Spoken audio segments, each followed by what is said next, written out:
Welcome to the Spy Collection. My name is Anastasios, and together we will look at a popular spy camera from the 70s used by many intelligence agencies. This is the Kiev-30 from Arsenal, manufactured at that time in Soviet Union and more specifically in Ukraine. There are many references to its history, but to name a few, here is one from the Crypto Museum where it's highlighted that likely the KGB and affiliated agencies were using it during the Cold War, typically for covert photography due to its small size. In the Crypto Museum you can also find some technical specifications for this camera. Here is another example from ussrphoto.com where a Kiev-30 was modified either by the Russian KGB or the German Stasi. Stasi was the short name for State Security Service of East Germany.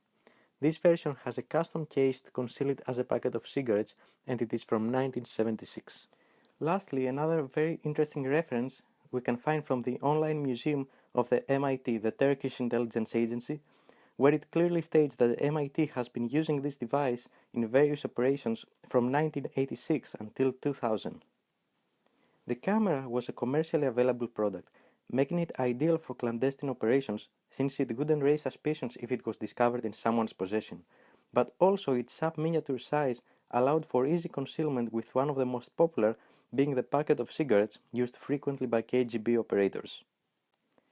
As a commercial product, Kiev-30 was sold in a variety of different packages over the years, with one of the most popular being the one you see in the photo. However, the one I have in my collection has a different one. The one you see here was used in the later productions, but regardless of the packaging, everything else remains the same. The packaging of this camera says Fotoapparat Kiev-30, which stands for Photographic Camera Kiev-30. If we open this package, there are a few different things. Starting on the left side, we have the film container with a spare film. The camera is using 16mm films, like the one you see here. And typically how those works is you have two drums, one with the empty film, then you have where the shutter goes for the camera, and then as the camera takes shots, it rotates to the other side. Next, we have the camera itself.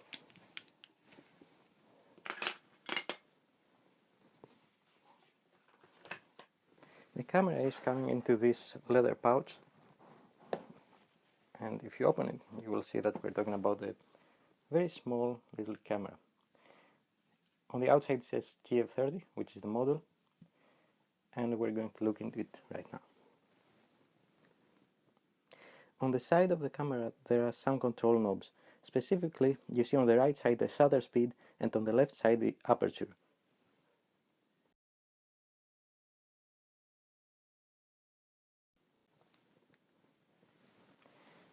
Now, in order to use the camera, you have to pull it out, and then how it works is that you see here is the shutter where you take the photo, and here is the viewfinder.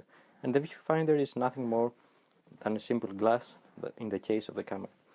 Also on the top you see this dial over here. This has no use apart from helping the owner to find the right settings. It doesn't change anything in the camera itself. Now, in order to open the camera, oh yeah, of course, and you see the shutter button over here that when you click it, it takes a photo. Now, in order to open it for maintenance, you see this small button over here. So you press this one and you pull the camera into two parts.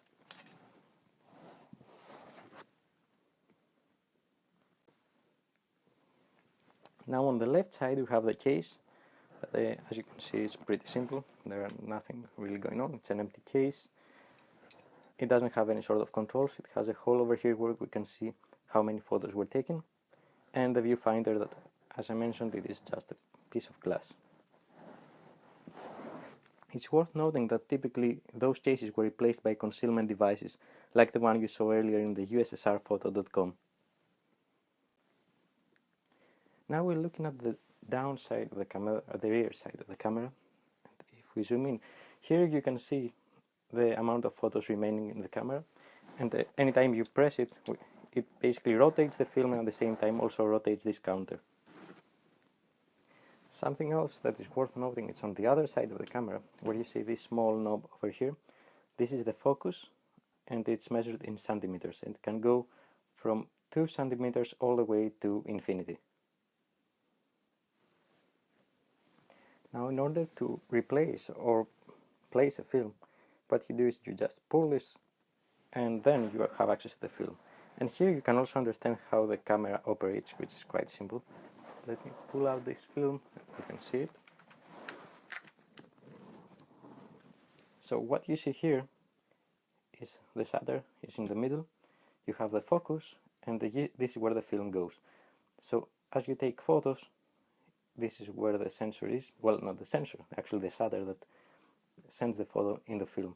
And this is the rotation device for the drum, so that the film can keep on rotating.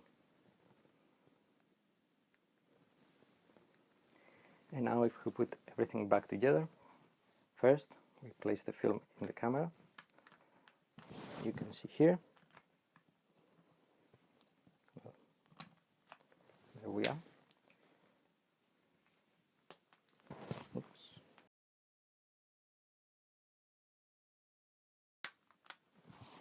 And here's the film it's placed in. We close it. Then we take the camera cover and just pull it, and the camera is ready for use. And how you would use it, just pull it out, find the ones you want to take a photo of, and take it. And that concludes my presentation of the Kiev-30 camera. It's a relatively easy to find spy camera, also very low priced, but still it's a nice piece of history. Hope that you liked it. Thank you for watching the spy collection, and remember that in this world nothing is as it seems.